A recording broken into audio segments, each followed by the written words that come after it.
और इस बीच बड़ी खबर लखनऊ से। लखनऊ में आज होगी UP Japan investment meet. CM Yogi करेंगे इन्वेस्टमेंट मीट की अध्यक्षता। जापान के 200 से ज्यादा उद्योगपति इसमें शामिल होंगे।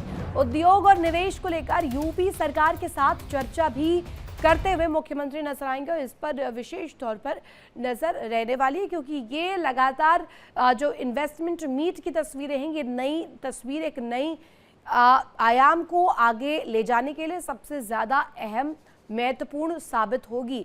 उत्तर प्रदेश में जापान के साथ ये कोलैबोरेशन एक नई तस्वीर को सामने रखेगा, जिसमें विकास का एक नया मॉडल इन्वेस्टमेंट के रूप में सामने आएगा। जापान के 200 से ज्यादा उद्योगपति इस मीट का हिस्सा होंगे और यहाँ इस इन्वेस्टमेंट मीट में सबसे ज्यादा अगर किसी चीज पर नजर रहेगी वो उस विकास की रफ्तार को लेकर रहेगी जो जापान और उत्तर प्रदेश खास तौर पर साथ में आकर के आगे बढ़ाते हुए नजर आएंगे। तो सीएम योगी आदित्यनाथ खुद इन्वेस्टमेंट मीट की अध्यक्षता करेंगे और इसी को लेकर हमने इससे पहले तस्वीर दिल्ली में भी देखी थी और अब यहाँ पर एक नई तस्वीर लखनऊ में भी नजर आने वाली। लखनऊ में आज यूपी और जापान के रिश्तों को नई उड़ान देने की दिशा में अहम कदम जो है उठाया जाएगा। जापानी प्रतिनिधिमंडल, राज्यपाल और मुख्यमंत्री योगी आदित्यनाथ से मुलाकात यहाँ पर करते हुए नजर आने वाली है तस्वीर। इंदिरा गांधी प्रतिष्ठान में उद्योग, कृषि, हेल्थ केयर और एमएसएमई पर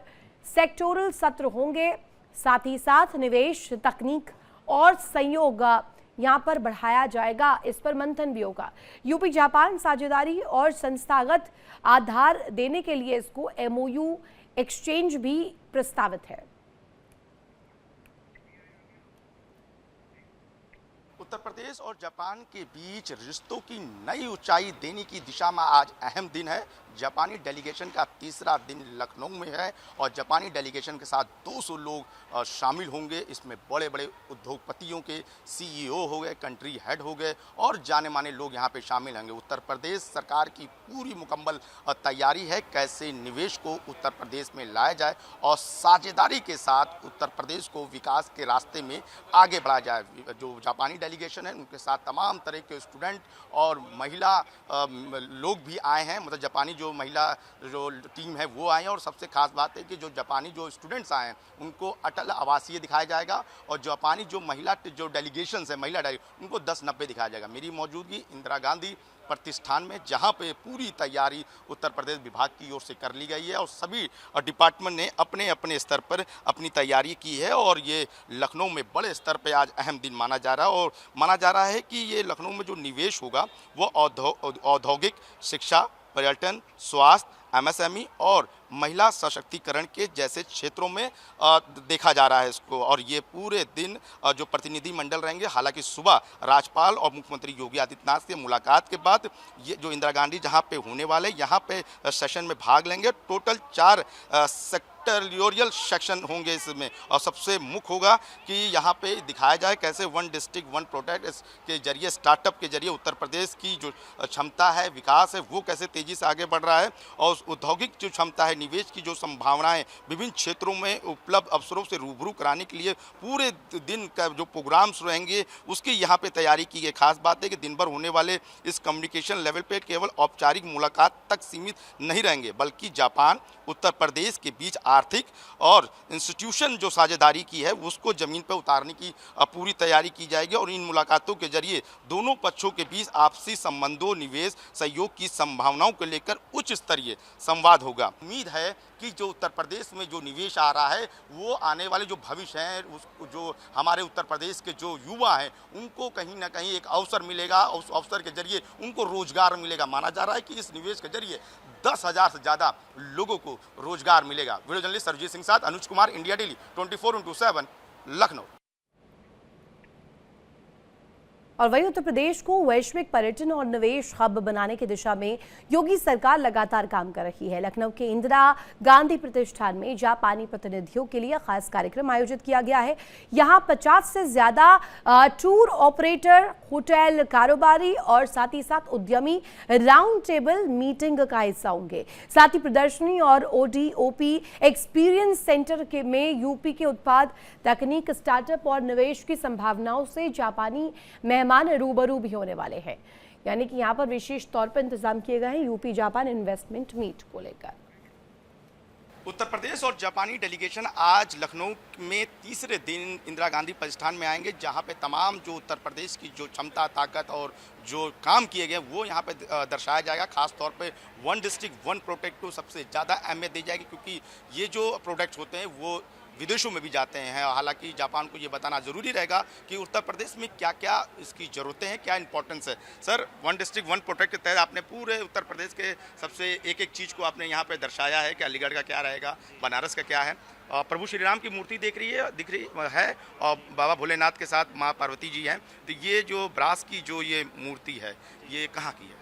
ये सर अलीगढ़ का है। वहाँ पे ओडीओपी योजना के तहत ब्रास के जो आइटम्स हैं उनको आइडेंटिफाई किया गया है। तो इससे वो डेकोरेटिव आइटम भी बनाते हैं, मूर्तियाँ भी बनाते हैं और पूजा के सामग्री भी बनाते हैं, और भी तरीके के बनाते हैं जो ब्रास के ही आइटम भी। और बाकी अलीगढ़ में ताला भी आइडेंटिफाई किया गया है, तो वहाँ पे ताला भी जो है मैन्युफैक्चर और एक्सपोर्ट भी होता है, जो वर्ल्ड फेमस है। तो अलीगढ़ से मूर्ति की मेन इंपॉर्टेंस रखी जाती है कि अलीगढ़ केवल एक अलीगढ़ का ताला और ब्रास की मूर्तियाँ, ये दो चीज़ वहाँ के प्रसिद्ध हैं। कुछ ये इधर पीछे भी आपने लगाया है यहाँ पे वन डिस्ट्रिक्ट वन प्रोडक्ट। हालांकि जिलों के नाम तो नहीं है, पर जैसे उदाहरण के तौर पर जब बताइए कौन कौन से जिले का क्या क्या, जैसे इत्र दिख रहा है हमको। इत्र एक कन्नौज का इत्र है, और ये मैनपुरी में तारकसी का काम होता है। लकड़ी पे वायर से डिज़ाइन बनाई जाती है। तो इसका बॉक्स बनाया गया और इसके अंदर कन्नौज का इत्र को रख कर प्रोडक्ट डाइवर्सिफिकेशन किया गया। इससे दो जिलों के प्रोडक्ट जो है एक साथ एक कंबाइंड प्रोडक्ट बन गए। और ये जो आपकी ये जो यहाँ पे दिख रहा है, ये मुरादाबाद का ब्रासवेयर है। ये ब्रास का बाउल है। ओके, जिसमें हमारे दर्शकों को दिखा दीजिए। दर्शकों, ये ब्रास का बाउल है। इसके अंदर डिज़ाइन किया गया है कलर को इन्फ्यूज करके जी। और मुरादाबाद में लगभग 70 से 80% प्रोडक्ट वहाँ के एक्सपोर्ट होते हैं जी।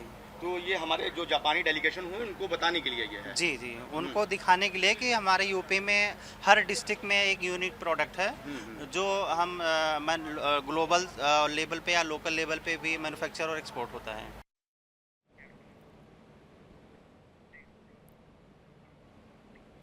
और इस बीच बड़ी खबर मथुरा से। मथुरा के रुक्मिणी विहार में हादसा हुआ है।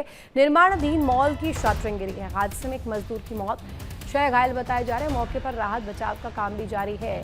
मथुरा हादसे पर सीएम योगी का बड़ा संज्ञान। छत की शटरिंग गिरने से हादसे को लेकर के जो तस्वीर बनी, इस पर संज्ञान लिया है। सीएम योगी ने मृतक श्रमिकों के परिजनों के प्रति संवेदना व्यक्त की है। घायलों के समुचित इलाज की अधिकारियों को निर्देश भी दिया है और मृतकों के परिजनों को हर संभव मदद के निर्देश दिए हैं। सीएम योगी ने घायलों की जल्द स्वस्थ की कामना भी की है। स्वस्थ होने की यहाँ पर कामना मुख्यमंत्री द्वारा की गई। निर्माणाधीन मॉल की शटरिंग गिरने से हादसे में एक मजदूर की दुखद मौत, 6 घायल बताए जा रहे हैं।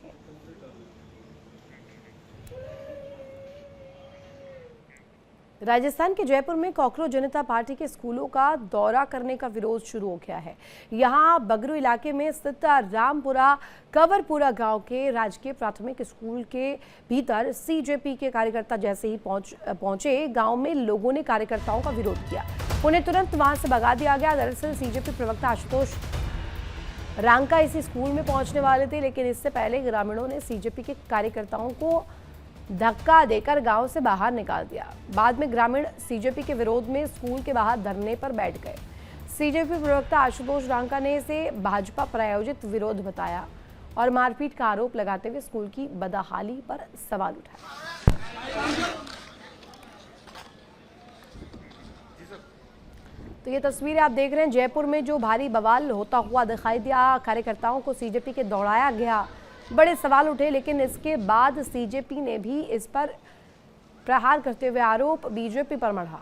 कहा कि ये बीजेपी प्रायोजित भीड़ है, लोग हैं जो यहाँ सीजेपी को मानने के लिए और उनकी बातें समझने के लिए तैयार नहीं है।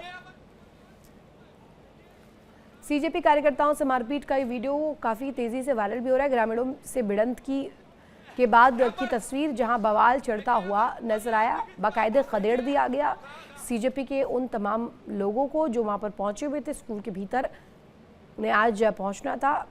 बच्चों के भविष्य के लिए गए थे कि बच्चों का भविष्य सुधरे। आपका नाम? संजू।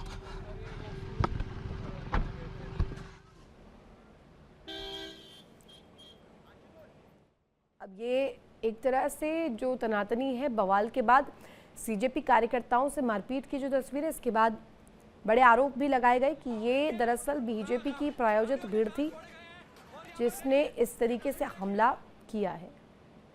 देश ने भाजपा की गुंडागर्दी लाइव देखी है। पुलिस को पता था वहां पर पत्थरबाजी पहले से हो रही थी, फिर भी पुलिस ने हाथ खड़े कर दिए। पुलिस ने बोला कि हम कुछ नहीं करेंगे, आपका मैटर है। ये सब कुछ मदन दिलावर के कहने पर हुआ है। हमारे वॉलेंटियर्स के हाथ तोड़े गए हैं, ट्यूब में ये लोग पत्थर निकाल कर बैठे थे। गाड़ियों के शीशे आप देख सकते हैं, गाड़ियों के शीशे फोड़े गए हैं, पत्थरबाजी हुई है। हमारी महिलाओं पे बुजुर्गों ने पत्थर मारे हैं, उनसे गुंडागर्दी की है, उनके फोन तोड़े हैं, हमारे वॉलेंटियर्स के हाथ तोड़े गए हैं। पूरी तरह से ये सुनियोजित था, ये मदन दिलावर के कहने पर हुआ है। 48 घंटे का समय दे रहे हैं, ये सारे गुंडे अरेस्ट होने चाहिए और आप ऑर्डर विड्रॉ कीजिए, नहीं तो अब ये आंदोलन शिक्षा से बढ़कर मदन दिलावर पे जाएगा। 48 घंटे का समय है, हम तुम्हारी गुंडागर्दी से डरने वाले लोग नहीं है। शर्म आनी चाहिए तुम लोगों को। भैंसों के तबेले में स्कूल चल रहा है। 1 साल पहले भी मैं इस स्कूल जाके आया था, तब भी ये स्कूल भैंसों के तबेले में था और आज भी भैंसों के तबेले में है। हम स्कूल ठीक कराना चाह रहे हैं, लेकिन तुमने जिस तरह की गुंडागर्दी की है, तुम्हें शर्म आनी चाहिए। वहां पर मौजूद थे, पत्थरबाजी हुई है, लाइव मीडिया ने आज ये कैप्चर किया है। ये सब कुछ मदन दिलावर के कहने पर हुआ है। 1.5 साल से स्कूल भैंसों के तबेले में चल रहा है। मेरे 1 साल पहले का वीडियो है इस स्कूल का। सब कुछ पता होने के बावजूद राजस्थान पुलिस का एक पुलिसकर्मी उस समय वहां मौजूद नहीं था। पत्थर मारे गए हैं, गाड़ियों के शीशे फोड़े गए हैं, मेरी शर्ट फाड़ी गई है, महिलाओं के साथ अभद्रता हुई है, उन्हें पुरुषों ने पीटा है, भाजपा के गुंडों ने पीटा है, फोन तोड़े गए हैं रेखा शर्मा जी के। हमारे एक वॉलंटियर का हाथ टूट गया है, उसके फ्रैक्चर हो गए, उसको अभी हॉस्पिटल लेके जा रहे हैं। पुलिस पूरी तरह गायब थी। आज राजस्थान के लोकतंत्र में काला दिन है। मदन दिलावर के कहने पर यह सब हुआ है। 48 घंटे का समय दे रहे हैं, या तो इन गुंडों को आप अरेस्ट कीजिए और ऑर्डर विड्रॉ कीजिए, वरना अभी आंदोलन। तो आप सुन रहे थे यहाँ पर आरोप कैसे लगाया गया है और प्रवक्ता आशुतोष रांका दावा करते हुए नजर आए कि बीजेपी से जुड़े लोग हैं जिन्होंने इस तरीके की तस्वीर दिखाई और मारपीट यहाँ पर की है। लेकिन इसके बाद ये बवाल और ज्यादा छिड़ता हुआ नजर आ रखा है। कहा गया कि बच्चों को भैंसों के तबेले में पढ़ाया जा रहा है, उनकी शिक्षा के साथ जिस तरीके से कॉम्प्रोमाइज किया गया उसी को हम सुधारने के लिए यहाँ पर पहुंचे थे। लेकिन ये तथाकथित जो आरोप है प्रवक्ता आशुतोष रांका की तरफ से, जिसमें कहा गया कि बीजेपी के ये लोग थे, प्रायोजित भीड़ थी जिसने इस तरीके से उग्र तरीके से हमला किया है और यहाँ लोगों के साथ अभद्र व्यवहार किया गया, गाड़ियां तोड़ी गई, शीशे तोड़ दिए गए, साथ ही साथ लोगों के ऊपर जानलेवा हमले भी किए गए हैं, कार्यकर्ताओं को दौड़ाया गया। सीजेपी ने इसको लेकर बड़े प्रश्न भी खड़े किए हैं। तो अब जयपुर में ये हालात इस वक्त बनते हुए नजर आ रहे हैं। इसी खबर पर ज्यादा जानकारी के लिए रुक कर लेते संवाददाता रजनीश का। रजनीश, हमने देखा दिल्ली के जंतर मंतर पर जो हुआ, उसके बाद रांची की तस्वीर अब हमने देखी, अब जयपुर का ये एक नया उदाहरण सामने आया। यहाँ पर आशुतोष रांका जो कि प्रवक्ता है सीजेपी के, वो कह रहे हैं कि बीजेपी की प्रायोजित भीड़ ने हमला किया। देखिए, आशुतोष रांका जो है कन्वेनर है कॉकरोच जनता पार्टी के, और जो रामपुरा के कवरपुरा इलाके के जो सरकारी स्कूल में आशुतोष रांका पहुंचे थे, तो सबसे बड़ा सवाल तो ये उठता है तो कि आप किस हक से वहां पे पहुंचे थे? क्या आप सरकारी कर्मचारी हैं? क्या आपने कोई सरकार ने आपको ऑथराइज किया कि किसी भी सरकारी स्कूल में आप घुसिए और उसके बाद कहीं भी आप कुछ भी कह दीजिए? इसके बाद जब जो जयपुर में जो कुछ हुआ कि जब कवरपुरा गांव के जो स्कूल के अंदर जब ये आशुतोष रांका जब पहुंचे, तो वहां पे मौजूद लोगों ने उनका विरोध किया, और ये विरोध अभी से नहीं है।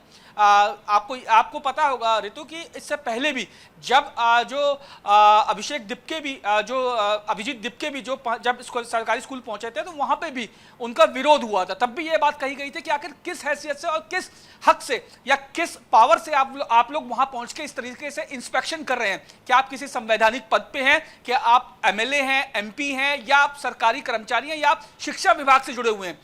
एक बात और ऋतु में यहाँ पे बताना चाहूंगा, जब कॉकरोच जनता पार्टी का जो प्रदर्शन जंतर मंतर पे चल रहा था, तो जिन लोगों ने मीडिया के साथ और खुद इंडिया डेली की टीम के साथ जो हाथापाई की थी, पुलिस वालों के साथ जो हाथापाई की थी, उन्हें लेके जब सवाल किए गए तो कॉकरोच जनता पार्टी ने साफ तौर पे ये कह के पल्ला झाड़ दिया था कि वो इस प्रोटेस्ट का हिस्सा नहीं है। उस वक्त भी अपने प्रोटेस्ट में शामिल होने आए लोगों को उन्होंने बीजेपी के लोगों को कह के अपना किनारा कर लिया था, और अब जब लोग उनका विरोध कर रहे हैं तब भी ये वही सवाल ये उठ रहा है क्योंकि आशुतोष रांका कह रहे हैं कि वो छात्रों के भविष्य के लिए संजीदगी के साथ वहां पहुंचे थे, वो दिखाना चाहते थे कि जो छात्रों के साथ खेल हो रहा है वो गलत हो रहा है। पिछले बार जब वो वहां पहुंचे थे, जिस तरीके से उन्होंने हवाला भी दिया कि 1 साल पहले भी बच्चों को भैंसों के तबेले में पढ़ाया जा रहा था, अभी भी वही स्थिति है, और वो सच्चाई जब सामने लाना चाह रहे हैं तब ये प्रायोजित भीड़ जो है बीजेपी की सामने आई है।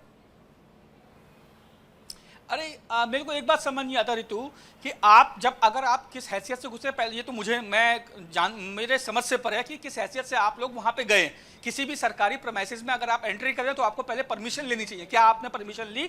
राज्य के जो स्टेट के शिक्षा मंत्री हैं या शिक्षा विभाग है उससे आपने मंजूरी ली कि आप वहां पे जाना चाहते हैं और ये इंस्पेक्शन करना चाहते हैं? इंस्पेक्शन आप करेंगे क्यों? सबसे पहली बात है कि क्या मोदी सरकार या फिर केंद्र में बैठे जो शिक्षा मंत्री हैं प्रहलाद जोशी, क्या वो इस काबिल नहीं है कि वो काम कर सके? आप ये क्या जताना चाहते हैं? मुझे समझ नहीं आता कि ये किस तरीके की राजनीति यहाँ पे चल रही है, और जिस तरीके की राजनीति कॉकरोच जनता पार्टी कर रही है उसी तरीके का जवाब आम लोगों में जो गुस्सा है कॉकरोच जनता पार्टी को लेकर, वो आम लोगों को गुस्सा इस तरीके से फूट रहा है, और इसको फिर बीजेपी के मत्थे मरा जा रहा है कि ये बीजेपी के लोग हैं, बीजेपी की प्रायोजित भीड़ है, तमाम चीजें बीजेपी पे फोड़ी जा रही हैं। सबसे पहले आप अपने अंदर झांकिए कि आपके पास क्या अधिकार है, आपके पास कौन सी परमिशन है, आप किस संवैधानिक पद पे बैठे। और आपको याद होगा जिक्र भी किया गया रजनीश, सिर्फ और सिर्फ इतने तक ही बात नहीं सीमित रही है। आशुतोष रांका कह रहे हैं कि बड़े नेता भी इसमें इन्वॉल्व है, कई नाम भी गिनवा दिए उन्होंने।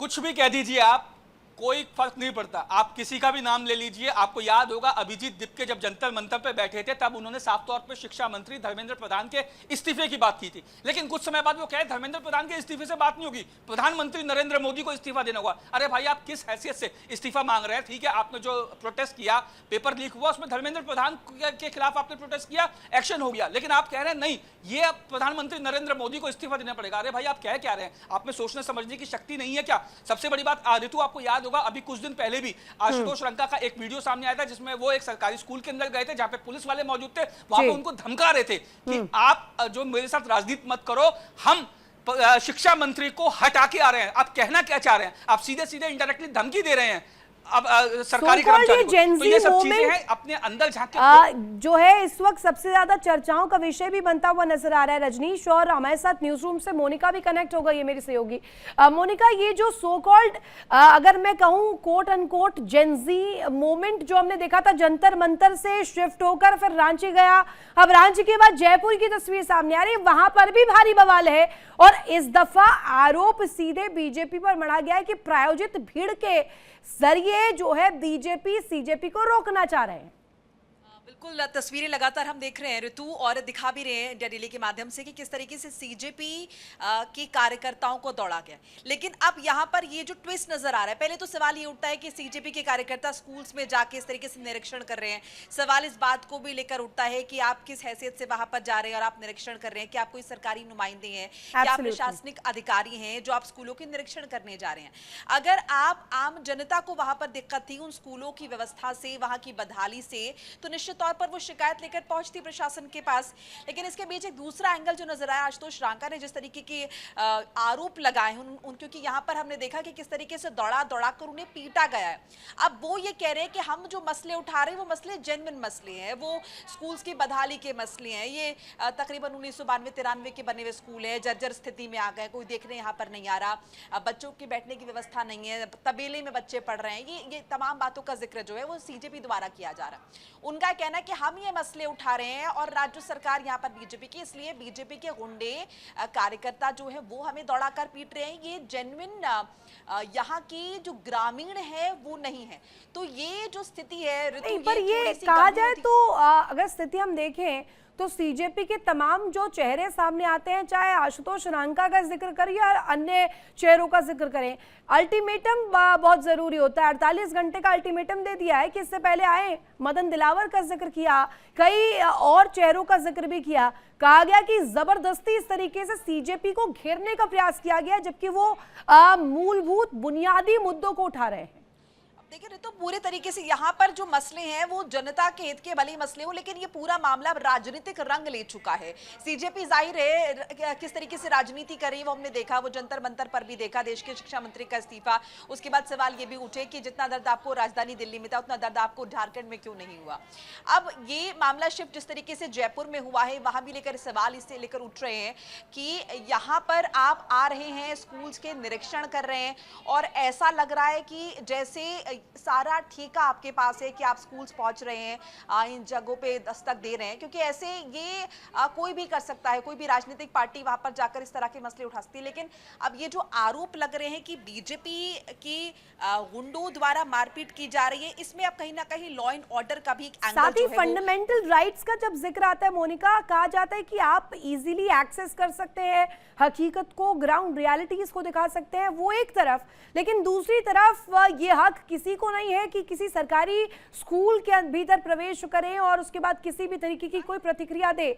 ये सबसे बड़ा सवाल इस बीच खड़ा हो रहा है मोनिका। जाहिर है ऋतु, ये क्योंकि सिक्योरिटी का मसला भी है। स्कूल प्रीमिसेस में ऐसे कोई सी भी बाहर से अगर कोई रैंडम इंसान चला जाता है, ये सुरक्षा व्यवस्था का ही मसला है। अब नॉर्मली हम देख रहे हैं प्राइवेट स्कूल्स होते हैं, इंस्टीट्यूशंस होते हैं, क्या रैंडमली कोई भी राजनीतिक संगठन उसके नुमाइंदे वहां पर प्रवेश कर सकते हैं बिना इजाजत के, बिना अनुमति के? और अगर ऐसा है तो ये वहां की व्यवस्था को लेकर भी कहीं ना कहीं सवाल है। आप जिस व्यवस्था की बात कर रहे हैं वो ठीक है, लेकिन एक दूसरी व्यवस्था भी है। वापस लौटेंगे आपके पास, माफी के साथ आपको रोक रही हूँ। एक बड़ी खबर इस बीच सामने आई है, सीजेपी कार्यकर्ताओं पर हमले के बाद चेतावनी सामने आई है। मदन दिलावर के इशारे पर हमला हुआ है, बीजेपी के गुंडों ने कार्यकर्ताओं को पीटा है, ये आशुतोष रांका कह रहे हैं। और इस बयान के बाद अब राजनीतिक रूप इस पूरी बहस ने, इस पूरी गदर ने ले लिया है। सीजेपी कार्यकर्ताओं पर हमले के बाद चेतावनी दी है, clear cut ultimatum, Madan Dilawar के इशारे पर हमला हुआ है, नाम लिया है, कोट अनकोट का है कि बीजेपी के गुंडों ने कार्यकर्ताओं को पीटा है। सुनवा देते हैं क्या कुछ कहा गया। आज पूरे देश ने भाजपा की गुंडागर्दी लाइव देखी है। पुलिस को पता था वहां पर पत्थरबाजी पहले से हो रही थी, फिर भी पुलिस ने हाथ खड़े कर दिए। पुलिस ने बोला कि हम कुछ नहीं करेंगे, आपका मैटर है। ये सब कुछ मदन दिलावर के कहने पर हुआ है। हमारे वॉलंटियर्स के हाथ तोड़े गए हैं, ट्यूब में ये लोग पत्थर निकाल कर बैठे थे, गाड़ियों के शीशे आप देख सकते हैं, गाड़ियों के शीशे फोड़े गए हैं, पत्थरबाजी हुई है। हमारी महिलाओं पे बुजुर्गों ने पत्थर मारे हैं, उनसे गुंडागर्दी की है, उनके फोन तोड़े हैं, हमारे वॉलंटियर्स के हाथ तोड़े गए हैं। पूरी तरह से सुनियोजित था, ये मदन दिलावर के कहने पर हुआ है। 48 घंटे का समय दे रहे हैं, ये सारे गुंडे अरेस्ट होने चाहिए और आप ऑर्डर विड्रॉ कीजिए, नहीं तो अब ये आंदोलन शिक्षा से बढ़कर मदन दिलावर पे जाएगा। 48 घंटे का समय है, हम तुम्हारी गुंडागर्दी से डरने वाले लोग नहीं है। शर्म आनी चाहिए तुम लोगों को। भैंसों के तबेले में स्कूल चल रहा है, 1 साल पहले भी मैं इस स्कूल जाके आया था, तब भी ये स्कूल भैंसों के तबेले में था और आज भी भैंसों के तबेले में है। हम स्कूल ठीक कराना चाह रहे हैं, लेकिन तुमने जिस तरह की गुंडागर्दी की है, तुम्हें शर्म आनी चाहिए। तो आशुतोष रांका, ये प्रवक्ता है सीजेपी के, वो क्या कुछ कह रहे थे सुना, मोनिका आपने भी सुना होगा। और इसमें सबसे महत्वपूर्ण कड़ी वही नजर आती है, यहाँ पर भी कोई परमिशन नहीं ली गई। जैसा कि हमने जंतर मंतर पर देखा था, बिना किसी प्रायर इंफॉर्मेशन के संसद मार्च निकाल दिया गया और अब यहाँ पर बिना किसी जानकारी के आप एकाएक पहुंच जाते किसी स्कूल पर, इस तरीके की ग्राउंड रियलिटी को दिखाने के लिए, वहां पर चेक करने के लिए, इन्वेस्टिगेट करने के लिए। तो ये हक किसको दिया? पहले तो सीजेपी को। और सीधे तौर पर अब जब मदन दिलावर पर प्रश्न किए जा रहे हैं, तो क्या इसे ऐसे समझा जाए कि इसने अब एक सियासी और राजनीतिक रूप ले लिया है? निश्चित तौर पर सियासी राजनीतिक रंग इस पूरे मामले ने ले लिया है ऋतु। और क्योंकि हम जंतर मंतर को बार बार याद कर रहे हैं, तो देखें ये भी होगा कि क्या बाकी राजनीतिक पार्टियां भी यहाँ पर जुटती हैं। और ये जो सियासी मैदान नजर आ रहा है फिलहाल जंग का, जिस तरीके से यहाँ पर लगातार हम देख रहे हैं ज्वलनशील ये मामला हो रहा है, इसमें क्या दूसरी पार्टियां भी इन्वॉल्व होती? क्योंकि हमने ये जंतर मंतर पर भी देखा, सीजेपी का जो प्रदर्शन है, जिसे छात्रों का प्रदर्शन कहा गया, उसके बाद किस तरीके से वहां पर कांग्रेस पार्टी इन्वॉल्व होती है, आम आदमी पार्टी के नुमाइंदे आते हैं, वहां पर समाजवादी पार्टी के कार्यकर्ता पहुंचते हैं, बड़े बड़े नुमाइंदा रेडी है मोनिका। और इस बीच लीजिए बयान भी सामने आया, ग्रामीणों ने अभिजीत दीपके पर बड़ा आरोप लगाया है। ग्रामीणों ने आरोप यहाँ पर मढ़े हैं, अभिजीत दीपके पर सीधे। दीपके ने ग्रामीणों को गाली देने का आरोप लगाया गया है। ग्रामीणों के खिलाफ अभद्र भाषा का इस्तेमाल किया गया। इससे आक्रोशित थे, गुस्साई भीड़ थी और इसी वजह से ये तस्वीर सामने आई। ग्रामीण कह रहे हैं कि अभद्र भाषा का इस्तेमाल किया गया था और इसी वजह से वो लोग इस तरीके का रूप जो है वो लेते हुए नजर आए। उनके भीतर भी गुस्सा था। जल्दी से रजनीश का रुख कर लेते हैं। रजनीश, अभिजीत दीपके के खिलाफ जो हमने देखा, जो एक तरीके की तस्वीर थी, इससे पहले भी आपने बताया कि कैसे जब एक सरकारी स्कूल पहुंचे थे वहां विरोध का सामना करना पड़ा था। अब यहाँ पर जयपुर के ग्रामीण कह रहे हैं कि अभद्र भाषा का इस्तेमाल किया दीपके ने। अब लीजिए, ये कहां से जस्ट है? ऋतु, अब एक और बयान आएगा कॉकरोच जनता पार्टी की तरफ से कि जो लोग आरोप लगा रहे हैं वो बीजेपी के लोग हैं। ये बयान आएगा, अभी कुछ समय में आप देखिएगा ये बयान भी आएगा।